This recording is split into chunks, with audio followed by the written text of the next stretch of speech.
Salut à toute la team des joueurs, c'est Léo et aujourd'hui on se retrouve pour une nouvelle vidéo pronostic tennis. Donc dans cette vidéo je vais vous donner 10 pronostics sur les matchs du Master de Miami de ce dimanche 26 mars. Pensez à bien vous abonner à la chaîne YouTube et activer la cloche si ce n'est pas encore fait pour rater aucune vidéo. Et vous pouvez également télécharger la nouvelle application gratuite Match Match développée par Rue des joueurs. C'est une application où vous pourrez faire des pronostics quotidiennement sur le football. Le but étant de remporter un maximum de pronostics pour gagner des points et figurer parmi les meilleurs joueurs de chaque mois qui seront récompensés par des PaySafe Cards et même une PS5 pour le tout premier. Donc je vous mets le lien pour télécharger l'application en description de la vidéo. Elle est bien entendu compatible avec les appareils Android et iOS.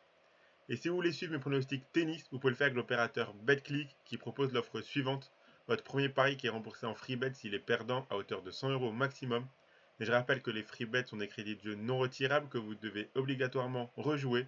Pour en profiter, il vous suffit de vous inscrire via le lien qui est dans la description de la vidéo et rentrer le code promo RDJ. Ensuite, vous faites votre premier pari. S'il est gagnant, vous recevrez vos gains. Et s'il est perdant, BetClick vous le rembourse en free bet à hauteur de 100 € maximum. Je le rappelle que les paris sportifs et les jeux d'argent sont interdits aux mineurs, doivent rester un plaisir et un loisir, donc misez uniquement en fonction de vos moyens et ce que vous pouvez vous permettre de perdre, c'est très important de le rappeler. Donc avant d'attaquer les matchs de ce dimanche, on va faire un rapide bilan comme d'habitude des matchs de la veille. Ce samedi, on fait la même performance que vendredi avec à nouveau un 6 sur 10. Vu les surprises qu'il y a eu durant cette journée de samedi, je trouve qu'on s'en sort plutôt bien car c'était vraiment une journée où les résultats n'étaient vraiment pas tous très logiques et très ce à quoi on s'attendait dans tous les cas. Malheureusement, on ne valide à nouveau pas le combiné à cause de la défaite d'Azarenka qui s'est fait surprendre contre une très bonne Magdalinette, même si Azarenka servait pour remporter le premier set après se faire débreak et finalement le perdre. Donc ce premier set perdu alors qu'elle devait le remporter sur son jeu de service, ça a fait très mal. Dans tous les cas, Linette a été très solide. Donc on valide pas le combiné, on fait un 6 sur 10. C'est pas trop mal, mais je m'attends à mieux sur les jours qui suivent. On va arriver sur des matchs qui sont de plus en plus disputés entre des très bons joueurs et donc on devrait avoir de moins en moins de surprises selon moi. Comme à chaque fois, je vais vous proposer les 10 pronostics que j'ai choisis ATP et WTA compris. Vous voyez la liste juste ici des matchs que j'ai choisis pour aujourd'hui. Je vous expliquerai rapidement mes choix et à la fin de vidéo, comme d'habitude, je vous proposerai un combiné qu'on va essayer de valider une nouvelle fois comme sur la journée de jeudi. Bien sûr, comme à chaque fois, si vous souhaitez mon avis ou celui de la communauté sur un match dont je ne parle pas dans la vidéo, n'hésitez pas à demander en commentaire. Je me ferai un plaisir d'y répondre. Sur chacune de mes vidéos tennis, il y a énormément de commentaires, ça me fait très plaisir. Donc n'hésitez pas à continuer à écrire, à donner vos avis à vous. On en débat, on en discute. Je réponds à quasiment tous les commentaires quand j'ai le temps. Donc franchement, n'hésitez pas. L'espace commentaire est là pour ça. Donc passons directement au premier match entre Pliskova et Vondrousova, un affrontement entre deux très bonnes joueuses tchèques. Pliskova qui a réalisé un bon Indian Wells en éliminant notamment Kudermetova et qui a perdu en huitième de finale contre Sakkari en 3-7. Pour son premier match à Miami, elle a battu Wang 6-2, 6-4 sans trop de difficultés. Vondrousova est très en forme en ce moment, elle a perdu en huitième à Indian Wells contre Mukova et vient d'éliminer Kudermetova 6-4, 6-2 dans un match très solide de sa part. Les deux joueuses se sont déjà affrontées 3 fois avec à chaque fois une victoire 2-0 de Pliskova, notamment une fois en quart de finale de Miami en 2019 et également très récemment en février dernier à Dubaï. Je pense que Pliskova peut rivaliser dans ce match et remporter au moins un set, donc ce sera mon pronostic, ça m'a réussi hier avec Haddad Maia. Ici je le tente avec Pliskova. Donc Pliskova qui remporte au moins un set dans le match, c'est coté à 1,41. On continue avec Andreescu contre Kenin, un très gros match ici entre deux anciennes joueuses du top 4 qui reviennent très bien ces derniers temps. Andreescu a perdu au troisième tour d'Indian Wells contre Swiatek, mais sans avoir démérité, et elle sort de deux matchs compliqués en 3-7 à Miami contre Raducanu et Sakkari. Heureusement pour elle, il y a un jour de repos entre chaque match, ce qui lui permet de ne pas avoir à trop enchaîner. Sofia Kenin revient elle aussi à son meilleur niveau, défaite au deuxième tour d'Indian Wells contre Rybakina, pas de chance au tirage, mais un match très accroché avec deux tie-breaks. Elle a eu deux premiers matchs assez tranquilles pour l'instant à Miami contre Hunter et Kalinina. De partout dans les face-à-face, je pense que l'on peut avoir un très beau match de tennis ici, très disputé, donc j'opte pour l'overjeu. Au début, j'étais parti sur les deux joueuses gagner un set. J'ai préféré sécuriser pour essayer de faire une meilleure performance et essayer de m'approcher à nouveau plutôt du 10 sur 10. Donc au lieu de prendre les deux joueuses gagnent un set, j'ai plutôt pris l'overjeu que je vois assez tranquillement passer. Donc le plus de 18,5 jeux, côté à 1,27. On continue avec Schwartzmann contre Rune. Diego qui a remporté son match à Miami contre Wu et son explosion de joie après la victoire laissait transmettre la galère dans laquelle il est en ce début d'année. C'est sa troisième victoire depuis le début d'année 2023 car il a gagné son premier tour à l'Open d'Australie, son premier tour à Indian Wells et donc son premier tour ici à Miami. Lors de sa tournée sur terre battue en Amérique du Sud, il n'a remporté aucun match et n'a plus gagné 2 matchs de suite depuis un petit moment. À l'Open d'Australie, après son premier tour remporté, c'était une défaite 3-0 contre Wolf. À Indian Wells, une défaite 2-0 contre Ruud. Et ici, il sera opposé à un Rune très en forme en ce moment. Rune qui a été très très bon et agressif contre Fucsovics pour plier le match assez rapidement. Ce sera la première confrontation entre les deux et je ne vois vraiment pas comment l'Argentin peut rivaliser dans ce match. Donc moi je suis parti sur une victoire assez tranquille 2-7-0 de Rune, côté à 1,47. On enchaîne avec Sirtea contre Mukova. Sirtea qui a battu Caroline Garcia une deuxième fois de suite. Ce match était beaucoup plus facile pour la Roumaine car la Française a complètement déjoué. Sirtea revient à un bon niveau lors de ses tournois américains, mais ici elle aura face à elle une joueuse très en forme. Mukova qui a perdu en quart de finale Indian Wells contre Rybakina dans un match en 3-7. Elle a dû passer par les qualifications à Miami et en est donc à 4 victoires dans ce tournoi. Des matchs très solides de sa part, elle a encore la place pour aller loin. Deux confrontations 2-0 pour Mukova, dont la dernière très récente en février à Dubaï remportée 6-4, 7-6. Je pense que Mukova remportera ce match pour atteindre les huitièmes de finale. Donc sans surprise, je vais partir sur la victoire de Mukova, côté à 1,35. On enchaîne avec Alexandrova contre Bencic. Alexandrova, c'est pas trop mal en ce moment, mais encore trop irrégulier à mon sens. Elle perd d'entrée à Indian Wells contre Wang sèchement 6-2, 6-3. À Miami, elle a remporté son premier match contre Townsend, mais dans la difficulté 6-3, 5-7, 6-4. Ce match face à Bencic sera d'un autre calibre. J'ai dit attention à Bencic au début du tournoi. Elle est capable de bien jouer ici à Miami et pour l'instant son tournoi se déroule bien. Un premier match très très solide contre Leila Fernandez, maîtrisé on ne peut mieux 6-1, 6-1. Je m'attendais à une victoire de Bencic mais vraiment pas sur ce score-là. Dans les confrontations, Bencic mène 3-2.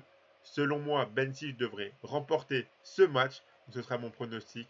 La victoire de Bencic, c'est coté à 1,30. On enchaîne avec Fritz contre Shapovalov. Alors oui, Shapovalov est capable de bien jouer ici à Miami, il a déjà atteint la demi-finale, mais le Shapovalov que l'on a en ce moment donne tout de même très peu de garanties. Je l'avais donné gagnant vendredi lors de son match contre Pella, mais je l'imaginais gagner 2-0 tranquillement, et au final il a eu besoin de 3-7 pour s'imposer, en commettant 13 doubles fautes et 29 fautes directes. Ici, il affrontera un Tyler Fritz qui est à domicile, qui sort d'un Indian Wells plutôt correct et qui connaît très bien le jeu du Canadien. On devrait avoir un match avec pas mal de coups gagnants et de grosses frappes, mais vu les cadeaux et les fautes que donne Shapovalov à ses adversaires, face à un joueur comme Pella, ça passe, mais face à un joueur comme Fritz, ça ne devrait pas pardonner. 9 confrontations, 6-3 pour le Canadien, mais la plus récente était en début de mois à Acapulco, remportée par Fritz. Je pense que Tyler peut s'imposer à domicile, donc mon pronostic ce sera la victoire de Fritz, côté à 1,33. On continue avec Kekmanovic contre Roublev. Kekmanovic qui donne très peu de garantie lui aussi en ce moment. Il est capable de fulgurance, mais pour l'instant ce n'est pas trop le cas.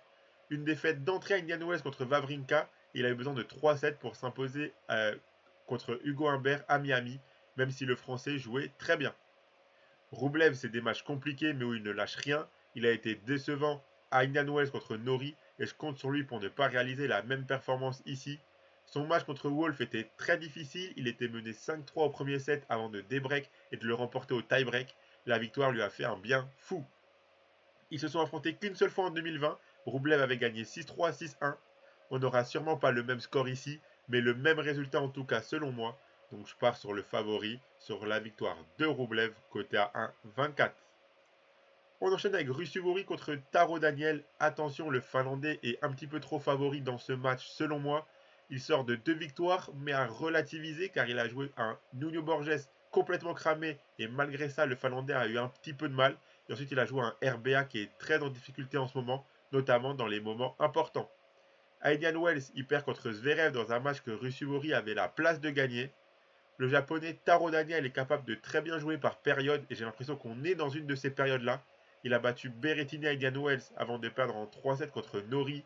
À Miami, il a profité de l'abandon de Rinderknecht et a ensuite été très très bon contre Zverev en l'agressant comme il faut pour lui mettre un 6-0, 6-4. Ils ne se sont joués qu'une fois en Challenger en 2020 avec une victoire du Finlandais, mais selon moi, le japonais, avec le jeu qu'il propose en ce moment, peut rivaliser et sera difficile à éliminer. Attention au match piège pour Ruusuvuori, Donc moi, je pars plutôt sur Taro Daniel qui remporte au moins un set dans le match. C'est coté à 1,52. On continue avec Krejcikova contre Keys. Donc je n'ai vraiment aucune confiance en Madison Keys en ce moment. Elle abandonne au bout d'un set à Indian Wells contre Cirstea et elle a eu du mal à battre Montgomery lors de son entrée en lice à Miami. Une victoire 6-4, 6-4 qui était tout de même assez disputée. En revanche, Krejcikova apporte plus de garanties en ce moment. Même si son match contre Sasnovic a démarré en étant accroché, la machine tchèque s'est mise en place au milieu du set et à partir de là, elle a déroulé. Elle était menée 2-3 au premier set et elle a ensuite remporté 8 jeux de suite pour mener 6-3, 4-0. Un seul match entre les deux à l'Open d'Australie 2022, remporté 6-3, 6-2 par Keys, mais Krejcikova est capable d'égaliser dans les face-à-face vu sa forme du moment. Donc moi je pars sur sa victoire. La victoire de Krejcikova, c'est coté à 1,43. Et on finit avec un Sinner Dimitrov. Sinner qui performe très bien en ce moment. Je ne vais pas être long ici. Il réalise un très bon Indian Wells en battant notamment le tenant du titre Tyler Fritz avant de s'incliner contre un très bon Alcaraz. Dimitrov, lui, on ne sait pas trop à quoi s'attendre avec lui. À Indian Wells, il a remporté le premier set 6-2 contre Kubler. Il a perdu le second au tie-break et a ensuite abandonné après être mené 3-0 au troisième. Il a eu besoin de 3 sets pour s'imposer contre Struff, donc ça risque d'être difficile pour lui contre Sinner. Même si c'est Dimitrov qui a remporté la seule confrontation entre les deux en 2020 sur terre battue, je pense que Sinner passera ce tour sans trop de difficultés. Donc je pars sur le favori logique qui joue très bien en ce moment, la victoire de Yannick Sinner, c'est coté à 1,25. Donc voilà pour mes 10 pronostics pour les matchs de ce dimanche 26 mars du Master de Miami. Voici le combiné que j'ai choisi pour aujourd'hui. J'ai choisi de garder le plus de 18,5 jeux entre Andreescu et Kenin, la victoire de Mukova et la victoire de Sinner. Ça fait un beau combiné à 2,14 qui peut vraiment passer. Je le sens bien celui-ci, on verra bien ce que ça va donner. Si vous misez vos 100 euros de backlink dessus, si le combiné passe, vous remporterez 214 euros. Et ça passe pas, backlink vous le rembourse en freebet et donc vous aurez 100 euros de freebet pour continuer à jouer. Donc voilà, vous pouvez vous abonner à la chaîne YouTube et activer la cloche si ce n'est pas encore fait pour rater aucune vidéo. Vous pouvez également mettre un like à cette vidéo, ça fait toujours plaisir. Donnez-moi en commentaire vos pronostics à vous pour les matchs de ce dimanche. Si vous avez une question sur un match dont je n'ai pas parlé dans cette vidéo, n'hésitez pas à la poser en commentaire, j'y répondrai avec plaisir. Je rappelle que les paris sportifs et les jeux d'argent sont interdits aux mineurs, doivent rester un plaisir, un loisir, donc faites attention à ce que vous misez. Téléchargez également l'application Match Match, je vous mets le lien en description de la vidéo. Moi, je vous souhaite à toutes et à tous de très bons matchs et à la prochaine.